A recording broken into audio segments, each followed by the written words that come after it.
Kasalanan po ba ang mangutang? Naku, kasalanan to, di ang dami ng nagkakasala. Ngayon, kasalanan mangutang na hindi magbayad. Ang nangungutang, dapat may pambayad. Kung wala kayong pambayad, hingin nyo na lang. At least kung hiningi nyo, hindi siya umaasa ng bayad. Kesa mangungutang ka, mangangako ka, hindi ka makakabayad, kaya nagkakasira-sira. Tatandaan nyo mga kapatid, pag mangungutang kayo, sasabihin nyo kung kailan nyo babayaran. Hindi yung siya na ngayon na nagpautang, tinulungan kayo ng panahon na kagipitan, nakikiram na pa siya, nakalimutan na yata. Hindi mo lang binabanggit, daan dito, hindi mo lang sabihin, pasensya ka muna, hindi ako nakakabayad. Hihintay yung pang singilin at alam nyo, may mga nagagalit pa pag siningil. Ganito ang maganda na suggestion ko. Pag may mangungutang, sabihin mo, isulat mo sa kaprasong papel kung magkano gusto mong utangin, kailan mo babayaran.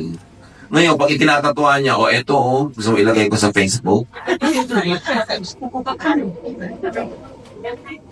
Kasi yung iba ang galing mangutang pero nagkaka-amnesia. Nalilimutan nila talaga pagkabayaran na. At pag may pambayad, nanghihinayang magbayad ang gusto hawak niya yung pera niya.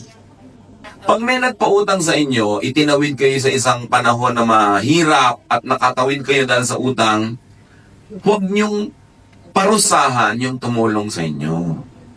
Ang totoo nun, dapat siyang gantimpalaan. Hindi yung siya pa ang nakikiramdam kung kailan kayo magbabayad. Tapos mo, eto yung utang kong 1,000. O ayan, bilangin mo, 1,000 yan. 15 years ago mo na inutang, 15,000 pa rin yung bayad. Kung 1,000, kung inilagay ko yan sa bangko, nagkaroon mo lang yan ng konting interest. So dapat pag nagbayad ka, eto yung inutang ko sa'yo, at eto isang basket na pinya, ha? Kainin mo naman. May pakonsuelo ka. Kasi tinulungan ka eh. So, kung masama mo ang utang, kung hindi ka magbabayad. Pero may masama na rin kung habit niyo yung utang. Buwan-buwan, ganitong kita nyo, constant yun, magkakamuka. Laging pagka isang linggo na bago sumweldo, kulang na naman, mangungutang ka na naman. Ba't di mo nalang iurong yung expenses mo ng 1 week na gano'n para hindi ka na lang mangutang pa? Tsaka pag palautang ka, nabablock ka sa Facebook. Na-unfriend. Yan ang iwasan natin. Live within your means. Pag kami humihingi sa ng pambili ng cellphone ng pamangkin mo, anak mo, whatever, hindi mo pa sweldo, wala ka pa ipapadala, huwag mo ipangutang mo, hindi pa sweldo. Maghintay tayo kung kailan darating yung pera. Huwag niyo ipangutang ang mga birthday, ang mga party. Ngayon, may naghihingalo, kailangan ng oxygen, pwedeng ipangutang yan. May operahan, pwedeng ipangutang. Pero yung mga maluluhong mga gawain, may mga gastusan, kung wala kayong pera sa taon na ito, pwes huwag mag-party. Next year na lang uli, marami pang darating. Hindi dapat ipinapangutang ang hindi necessary. Kasalanan po bang magpatubo sa utang? Huwag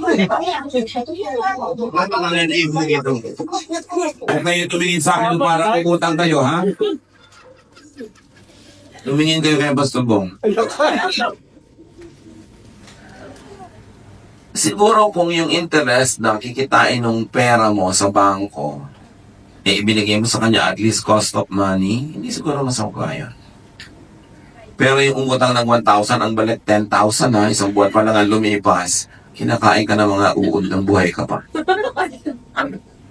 Nangungutang nga dahil gipit eh. Tapos tatambakan mo pa ng interest. Pero mga kapatid, on the other side, di ba gusto nga understanding tayo? Yung iba naman, kaya laki magpautang, magpatubo. Sa 10 nangutang, 3 lang nagbabayad. Parang doon na niya babawiin dapat yung itinakbo ng 7. High risk kasi yan eh. Kaya yung iba dahil high risk, gusto nila high returns. Kung na-offend kayo sa patubo ng nagpapautang, di huwag kayo mangutang sa kanya.